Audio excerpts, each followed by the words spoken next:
In the middle of the Second World War, there was a technological accomplishment that made the Manhattan Project look easy, at least according to a handful of true believers. They claim Albert Einstein and other scientists designed a way to make a ship vanish into thin air, literally, and reappear somewhere else. Bizarre or not, the story of teleportation has inspired 2 movies, countless books, and numerous websites filled with rumors and conspiracy theories. What actually happened to the USS Eldridge in the fall of 1943? Join us for The True Story of the Philadelphia Experiment.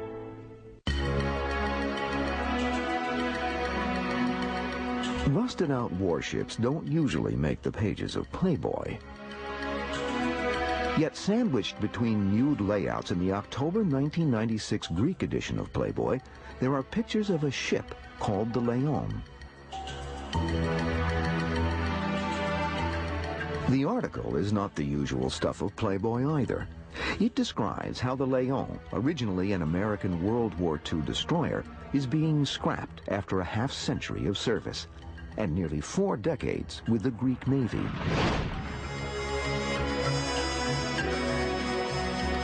But as it happens, this is no ordinary warship. The vessel the Greeks call the Leon has a legendary past life. Long ago, she is known as the USS Eldridge, back when she is supposedly the subject of an audacious experiment in teleportation and invisibility.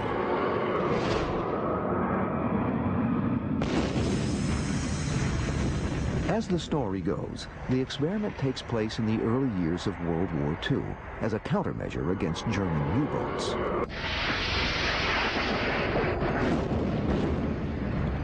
Allied convoys are a lifeline, delivering men, goods, and weapons in Britain's hour of need. But they are slow and clumsy, often made up of outdated, decrepit ships.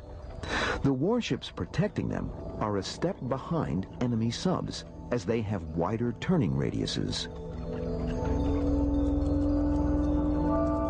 A U-boat can easily outmaneuver a destroyer, slip into the convoy, and zero in on a defenseless target.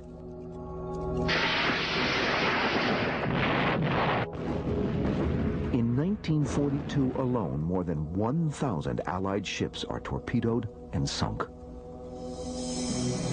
To combat the subs, the U.S. Navy develops a more maneuverable kind of warship called a destroyer escort. A destroyer escort is an anti-submarine vessel, and it's sort of like a destroyer, except that it's not as fast. It has a much smaller turning circle. Better maneuverability might not be the only thing in the works. Believers in the Philadelphia experiment say there are plans to give the destroyer escort the supreme advantage over submarines: invisibility. The alleged brainchild of none other than Albert Einstein. Einstein, in fact, worked for the Navy at the time. Officially, he is working on ideas for conventional weapons, including torpedoes and underwater mines. But this is a cover for Einstein's real project, at least so say believers. Among them, a supposed eyewitness to the experiment named Carlos Allende. According to Allende, the Navy used a variation of Albert Einstein's unified field theory, which at that point in time was supposedly uncompleted. And they used this unified field theory to bend light, to render the ship invisible because it was encased in this electromagnetic fog. It is also from Allende that we learn the identity of the supposed test ship, a destroyer escort named the USS Eldridge. This leap into the technological unknown is not without its terrors, or so says Alfred Bielek, who claims to have been on the scientific team. We were all very concerned, and I might add for 3 days prior, from about the 9th onward, many of us in that crew and working on that project had that strange feeling in the pit of our stomach that something was drastically wrong. Nevertheless, in July 1943 in Philadelphia Naval Yard, the experiment is said to go forward. Powerful electromagnetic fields are engaged around the Eldridge, a skeleton crew aboard. Scientists and officers watching at a safe distance. The only other reported eyewitness is Carlos Allende, a deckhand on a nearby Liberty ship. And what he claims he saw was a ship that was engulfed in a greenish, almost a St. Elmo's fire, a green fiery fog.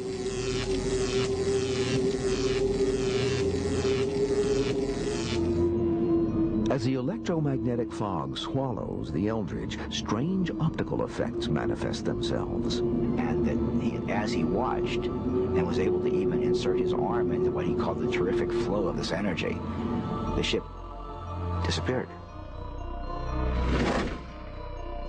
To the amazement of all the onlookers, they not only had radar invisibility, they had optical invisibility. The Eldridge reportedly achieves the supreme form of camouflage, invisibility. But then comes an even stranger effect, teleportation.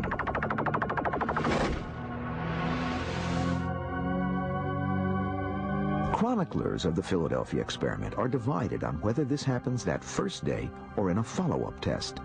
But what they do agree on is that as the Eldridge starts to reappear, there is a sudden flash of light. That the ship vanishes from sight once again and simultaneously begins to reappear in the naval yard in Norfolk, Virginia, 300 miles away. After a few minutes, she dematerializes in Norfolk and reappears in the midst of another ozone-laden green fog in Philadelphia. Throughout this miraculous journey, the USS Eldridge emerges unscathed. But for her crew, it is a different story. Men were molecularly attached to the ship, bonded with the ship as it was teleported. Men were driven insane, men caught fire, men went invisible. I mean, it is terrible, horrific things that happened to these crew members. As we continue, the nightmare that follows and the alleged cover-up. Their family was never told the truth. They were told basically that they were lost at sea during the war as part of the war effort, which is, of course, a very plausible answer. The idea of teleportation first surfaced in The Man Without a Body, written by Edward Page Mitchell in 1877. In the story, the machinery breaks in the middle of a teleportation, leaving the subject with his head and body separated. History's Mysteries will return on the History Channel.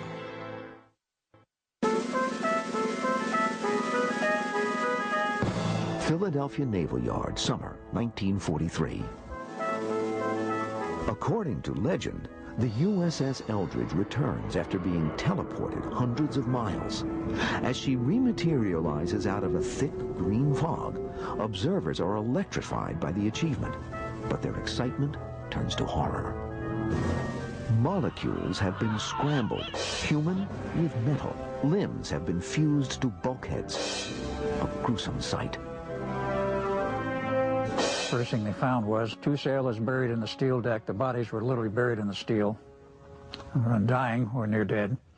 2 more were found standing upright in a bulkhead, also buried in the steel. 5th man with his hand buried in the steel up to his wrist. Other sailors are simply missing, vaporized into thin air. For survivors, there are still other problems due to the powerful electromagnetic fields they have been exposed to. Men were driven insane, men caught fire, men went invisible. I mean, it is terrible, horrific things that happened to these crew members. The problem basically was that the human nervous system could not take exposure to that level of magnetic and electric fields, and it would cause neural damage. Nerve damage so severe that some of the victims are reportedly institutionalized, while falsely classified as missing in action. Their family was never told the truth. They were told basically that they were lost at sea during the war as part of the war effort, which is, of course, a very plausible answer. In one version of the story, the men are susceptible to something called freezing, which is fading in and out of invisibility. This leads to the most surreal episode of the story, again, according to Carlos Allende. In a waterfront tavern, a group of sailors from the Eldridge are drinking. One thing leads to another, and a fight breaks out. It is a garden variety bar brawl with one difference. The sailors are fading in and out of sight. The sailors involved in the fracas became invisible, dissipated to thin air in front of frightened patrons and waitresses, and they were there one minute and gone the next.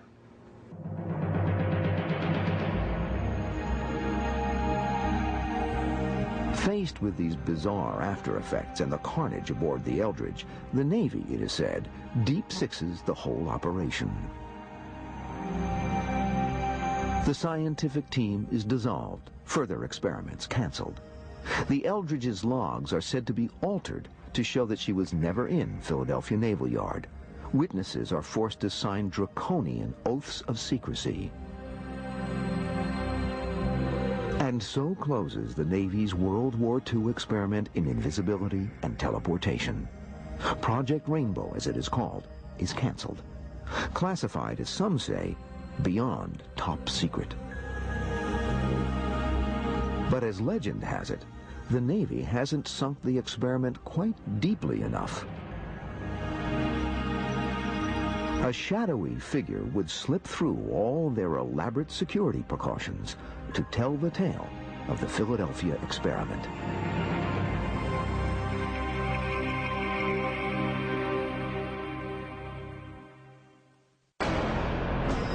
As we continue, the Navy's alleged secret is exposed in a legendary book.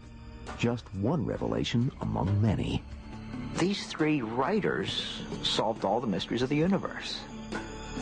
They talked about modes and methods of travel used by UFOs. They talked about the behavior and ethos of the beings that man these outer spacecraft. Elsewhere in the world, in 1943, in Virginia, the Pentagon, then the world's largest office building, was completed after only 16 months of construction. In Germany, where there was a wartime shortage of morphine, scientists developed methadone as a synthetic painkiller. And across the U.S., federal income taxes were withheld from the paychecks of American workers for the first time.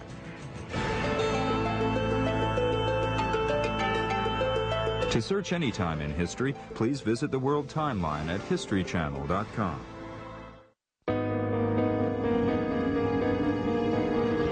How the story of the Philadelphia experiment originates is a legend in its own right, involving UFOs, visionary naval officers, and the curious life and mysterious death of Morris K. Jessup.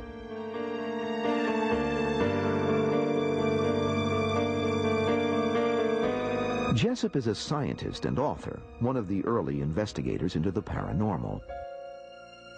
He was always curious about unexplained things, and he always thought that science should take a look at the exceptions and the erratics, I think he used to call them, the things that didn't fit the theories. In 1955, he publishes The Case for the UFO. The book is a brave attempt to legitimize a subject that has already been corrupted by pulp magazines and B-movies.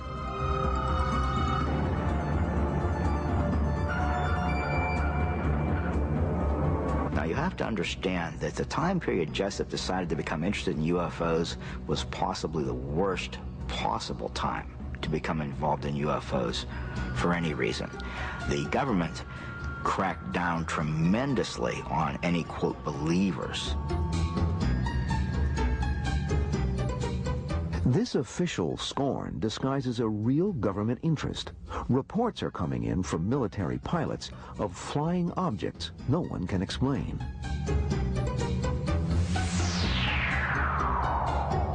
I had a man working for me, a lieutenant by the name of Bill Ditch, who was one of our real bright ones. He was by himself, and he said he looked off to the side, and he said there was something flying formation on him. And it was there for about 5 or 10 minutes, and then he said it peeled off. He said it was sort of saucer-shaped, and it was glowing slightly. UFO reports from Navy pilots are forwarded to Project Blue Book, the official Air Force investigation. But the Navy seldom, if ever, hears a word in return. We were never able to find out anything from them at all. It was a one-way street. It was a sink, as far as we were concerned. Stonewalled by the Air Force, some Navy officers begin their own unofficial UFO investigation. Among them, Lieutenant Commander George Hoover and Captain Sidney Sherby of the Office of Naval Research. One day in 1955, a mysterious item arrives at ONR headquarters that piques the officers' interest. It comes in a plain manila envelope with a cryptic greeting. There was no return address on it. The post office stamp was Seminole, Texas. And on the back side of it, in handwriting was scrawled, "Happy Easter." Inside the envelope, a paperback copy of Morris K. Jessup's The Case for the UFO. Its margins are filled with comments in 3 different colors of ink, and apparently 3 different kinds of handwriting. The way these people talked, and if you read the comments that were scribbled into the book, they were talking about being someplace off the surface of the earth. Aliens, if you want to call them that. These 3 writers solved all the mysteries of the universe. I mean, they talked about modes and methods of travel used by UFOs. They talked about the behavior and ethos of the beings that man these outer spacecraft. The writers also claim knowledge of a top-secret project during World War II to make a warship disappear. U.S. Navy's Force Field Experiments 1943 October, the book reads, produced invisibility of ship and crew, fearsome results so terrifying. Fortunately, halt further research. It is the first mention of what's come to be known as the Philadelphia experiment, the birth of a legend.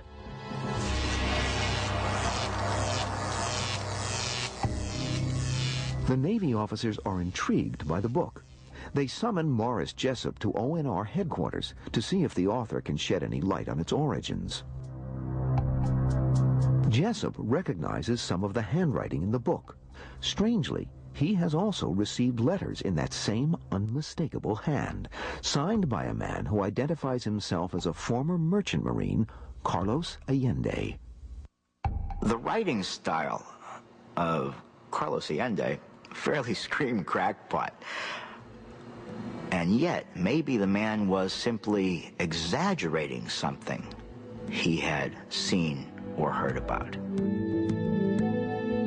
Ever since, people have been mystified by the apparent top-level military interest in a book about UFOs. Morris K. Jessup, for one, is left shaking his head over the Navy's interest. He is said to begin his own investigation into the Philadelphia experiment. By 1959, he has reportedly made a breakthrough and is about to share his discovery with a colleague named Dr. Manson Valentine. In April of 1959, Morris Jessup called up his friend, Dr. Valentine, and said, I think I found something in regards to the Philadelphia experiment that I've been researching, and I really want to show you what I found.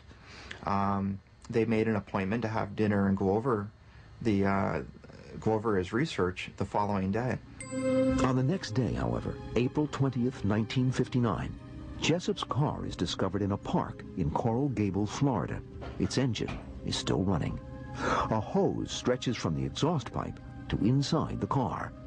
Inside is Morris K. Jessup, still breathing, though he soon expires from carbon monoxide poisoning. An apparent suicide. Or is it?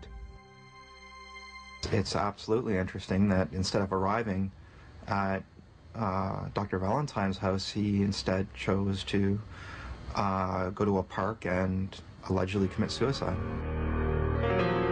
Ever since, there's been controversy about the nature of Jessup's death.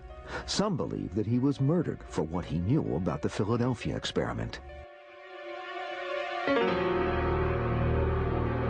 Others say he took his own life because of a recent divorce and the hostile reception his books received. Even to his own daughter, it's still a mystery. She believes that he had much to live for, but admits in a candid moment that the opposite may also have been true. His wife, Marjorie, called to tell me that he had died, and my reaction at the time was to say, how did he do it? So I must have been thinking of him as depressed at that time. It's funny, until you asked that, I hadn't thought of that for a long time. But she said he was dead, and I said, how did he do it? So. Whatever the case may be, Morris Jessup's death does add mystery as well as credibility to the Philadelphia experiment. It's a very sad story, but that act on his part helped to propel and authenticate rumors that there was something to this.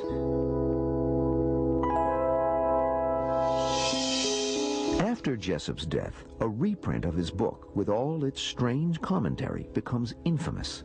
It is widely rumored to contain comments by 3 space aliens. The public finds out about this so-called Varro edition, but no one can get a copy. Rumor has it that the Navy keeps the book under wraps. Likewise, everyone has heard of Carlos Miguel Allende, but no one can find him. People everywhere were looking for Carlos Miguel Allende, but he kept moving.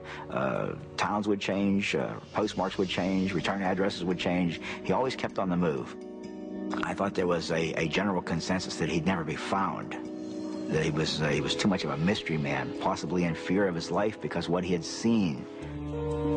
But what does this mystery man really know? And what does the Navy have to hide? When we return, the accidental eyewitness to the experiment exposed.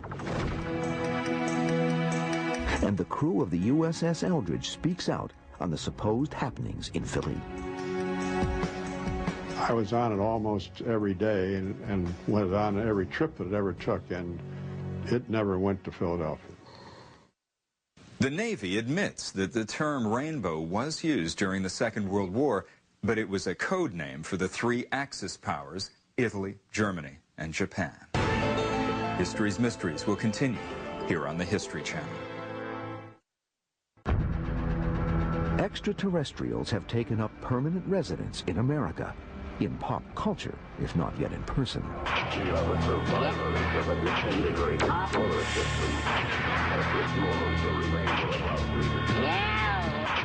UFOs, the Roswell, UFOs from the 50s, X-Files, aliens, more aliens, Men in Black, Loch Ness Monster, toys, t-shirts, models, books, games.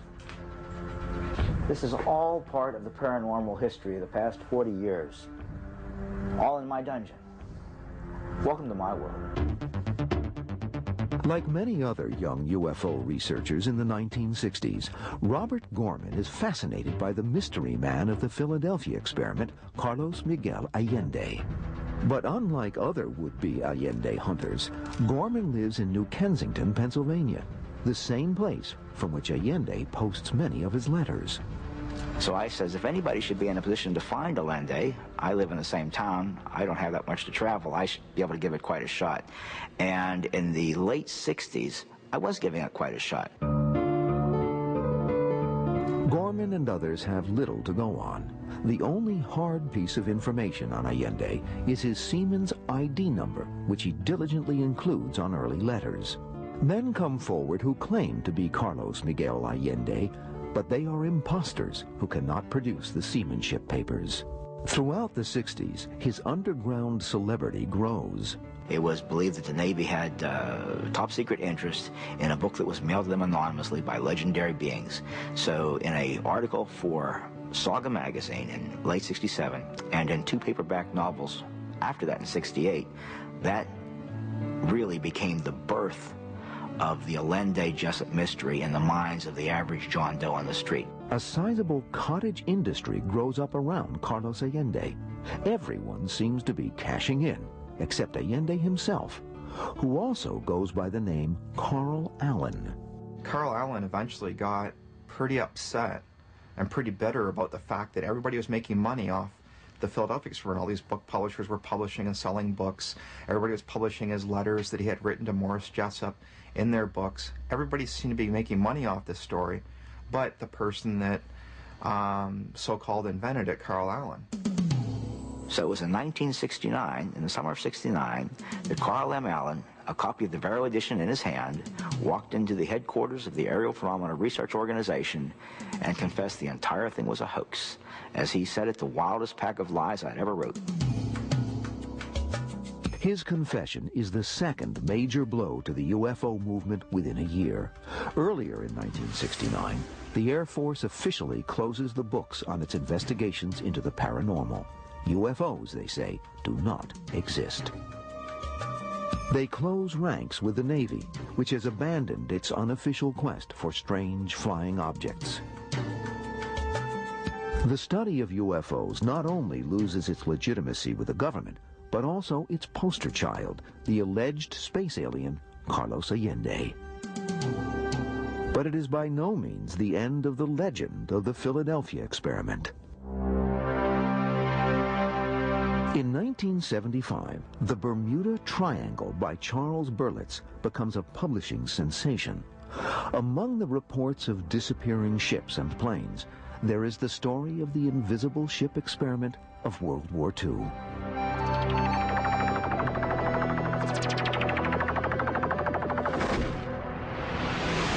Four years later, Berlitz follows up the success of Triangle with Philadelphia experiment, Project Invisibility. He and co-author William Moore rehash the familiar accounts of Carlos Miguel Allende. Conveniently, Allende recants his earlier confession and is once again spreading the gospel of the invisibility experiment. To William Moore, Allende reveals for the first time the identity of the test ship, DE-173, the USS Eldridge.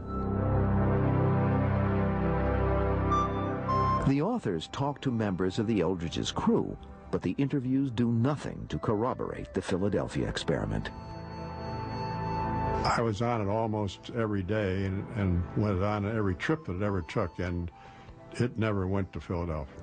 If there was any scuttlebutt, I would have heard it. And there was no scuttlebutt about top secret anythings on our ship. The authors instead theorize that the experiment took place with a special hand-picked crew before she was officially commissioned. This explanation, too, is disputed by crew members who say they were with the Eldridge from construction to combat. Some of our members of the crew were over in Newark, Port Newark, at the Federal Shipbuilding. And they were there while the ship was put together to learn all the insides and outsides, and they sailed on the Eldridge. While crew members ridicule the whole idea of the Philadelphia experiment, the public embraces it. The book is another success. It is during this rekindling of interest in the topic that the man behind it is finally unmasked.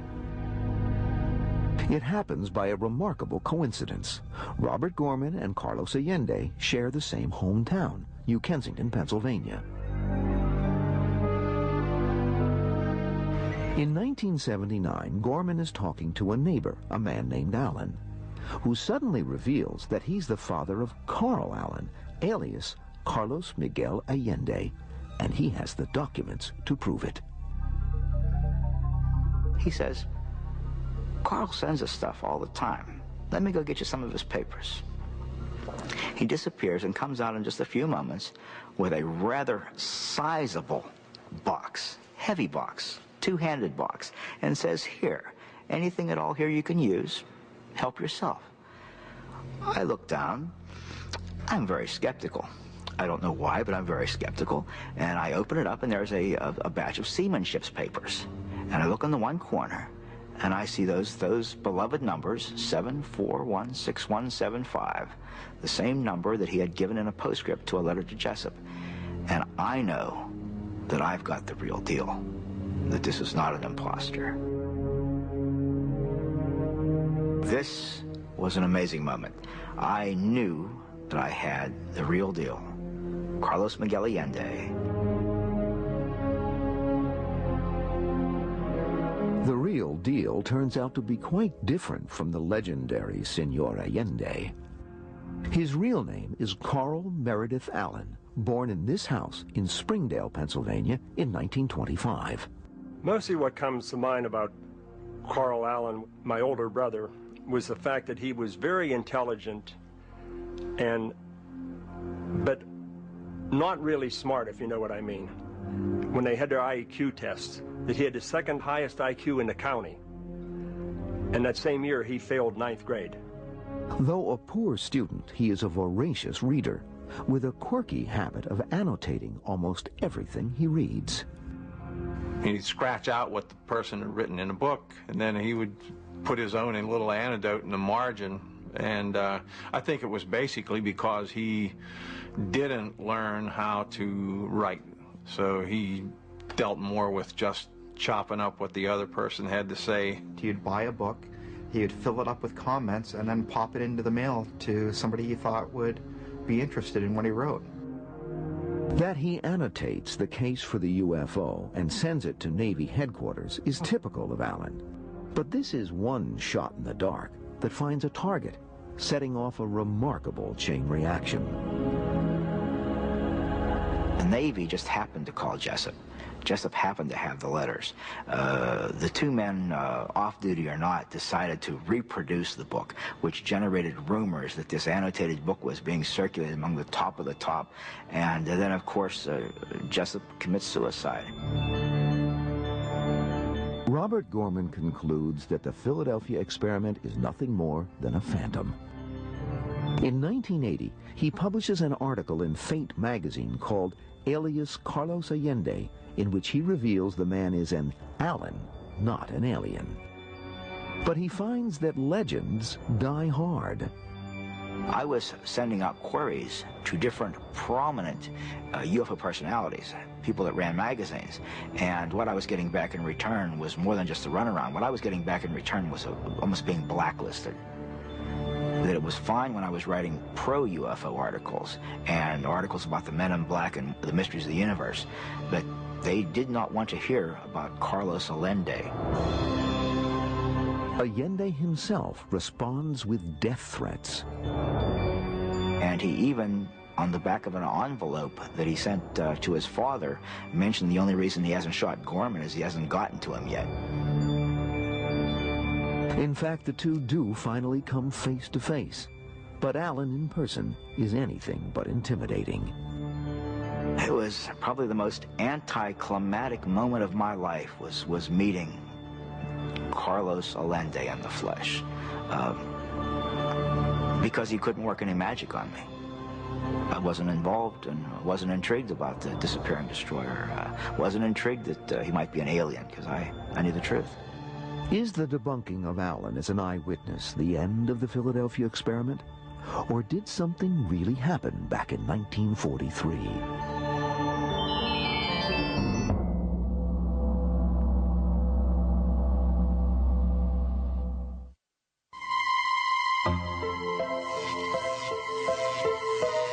When we return, what the Navy says and how it could have inspired the tale of the disappearing ship. It appeared to us that it was just barroom talk, and these boys were talking about having the ship made invisible. The movie The Philadelphia Experiment was a flop when it was initially released in 1984, but later became a cult hit and even inspired a sequel in 1993. History's Mysteries will be back on the History Channel. Summer 1996. 53 years after allegedly being involved in an invisibility experiment, the USS Eldridge disappears again. Since 1955, the warship has been serving in the Greek Navy under a new name, the Leon. But Greek officials don't know where she is. They are embarrassed to tell a writer from Playboy magazine that they have lost track of the 1,200-ton ship. The Eldridge, a.k.a. Leon, soon turns up in a salvage yard in Crete. Her most recent disappearance is due to a bureaucratic error, not a top-secret experiment. Her final appearance is in Playboy magazine, before she is taken apart with blowtorches and sold for scrap. But what truth is there to the rumors of a top-secret experiment during World War II? Way back when, did they have the technology to make something optically invisible? Did they find a way to teleport an object from one place to another instantaneously? During the early 40s, there are invisibility techniques of a sort in practice. They range from simple smokescreens to an ingenious plan to camouflage airplanes codenamed Yehudi. Project Yehudi. They equipped 2 aircraft with seal-beamed headlights, more or less, along the wings to brighten the silhouette of the plane in the open sky, and it was relatively successful. The Navy considers all options to hide their ships from prowling submarines, even the parlor trick of a magician named Joseph Dunninger. Mr. Dunninger, as a way to get publicity, mentioned he could make warships invisible. And then when he had when he called the press conference to do this, he said, well, they didn't have a warship, and of course, in the hotel room, so he would make a photograph disappear. And he did. He made the photograph of the warship disappear. Well, the military got wind of this and approached him, and he was forced to say that, no, he did not really have a way to make warships invisible. But he did mention there were a couple of techniques he had in the back of his mind that might make them a little harder to see. And whatever he told them was kept secret, and Dunninger took it to his grave. There is another Navy practice that feeds the rumor mill, a technique to hide ships from magnetic mines called degaussing. Degaussing is a method of running wires along the hull of a ship to make the ship invisible, quote, to magnetic mines. We always knew degaussing was going to take place because they'd collect all the watches and clocks. Anything that kept time on the ship was taken off and put ashore, so the magnetic field wouldn't disturb your watch. During World War II, the Navy operates a little-known testing area in Chesapeake Bay. A warship fitted with demagnetizing gear would have paid a visit. And when a ship was equipped with the degaussing gear, it was run through this range to see whether it was making contact with any of the pickups or not. And when it went through and did not leave a signature, they considered that the degaussing gear was working properly and the ship was released. It is the Navy's position that the original source of the legend of a disappearing ship is an exaggeration of the degaussing practice. It appeared to us that it was just barroom talk, and these boys were talking about having the ship made invisible, and the invisibility that we were talking about was the magnetic invisibility for the degaussing. As for the rumors of teleportation, some modern work in that field gives some perspective. It happens at Caltech in Pasadena on a table floating on a cushion of air. By shooting laser beams through a maze of mirrors, scientists produce an effect called quantum teleportation. It's the realization in miniature of something right out of Star Trek. This is something that is so fantastic at this point in time, scientifically, that it almost is in the realm of science fiction. However, scientists have succeeded only in teleporting subatomic particles called photons. What they don't foresee is how they'll ever be able to teleport any kind of solid object, let alone a 1,200-ton warship. If I take an arbitrary state of 300 particles, quantum particles, just to write down what is that state requires more bits of information than there are particles in the universe. the notion that one could teleport a material system of any sensible size is just, you know, beyond technical capabilities for any foreseeable future. There is one small but intriguing link between teleportation and the story of the Philadelphia experiment. Albert Einstein is said to have masterminded the experiment, and quantum teleportation makes use of a principle that Einstein called spooky action at a distance, which is a mysterious interrelationship between distant objects. In fact, it was Einstein who first pointed out this kind of resource in a 1935 paper, in a completely different context, not for use for teleportation. He actually brought it up as a counterexample to the theory of quantum mechanics. Even if he didn't intend it, Einstein's theory became one of the inspirations for quantum teleportation. The provable facts behind the Philadelphia experiment are few, and there remain a few unanswered questions. Why would the Office of Naval Research be interested in a UFO book that contains the story of a disappearing Navy ship? And why would the author of that book commit suicide at the moment he was going to reveal all he knew? The story of the Philadelphia experiment has survived the debunking of its creator, Carl M. Allen. It has outlived Allen himself, who died in a Colorado nursing home in 1994. The mystery and the myth continued to evolve. What it did do is that the believers began to separate Allen from the myth of his making. They began to extricate their creator from his story, and it began to take other directions. The Philadelphia experiment has become the modern version of the ancient dream of invisibility. In Greek mythology, there is a magic helmet which confers invisibility. In Celtic lore, the Druids have enchanted capes that do the same. Today, we have a sailor's tall tale of a disappearing warship. It's a story with only a tiny anchor in fact, but deep roots in the imagination. In March 1999, 15 men who once served on the USS Eldridge got together for the first time in more than 50 years. The veterans, now in their 70s and 80s, said they never saw any sign of experimentation and reaffirmed that the ship was never even in Philadelphia. They laughed about the so-called Philadelphia experiment and marveled at how such a far-fetched story took on a life of its own and still refuses to die.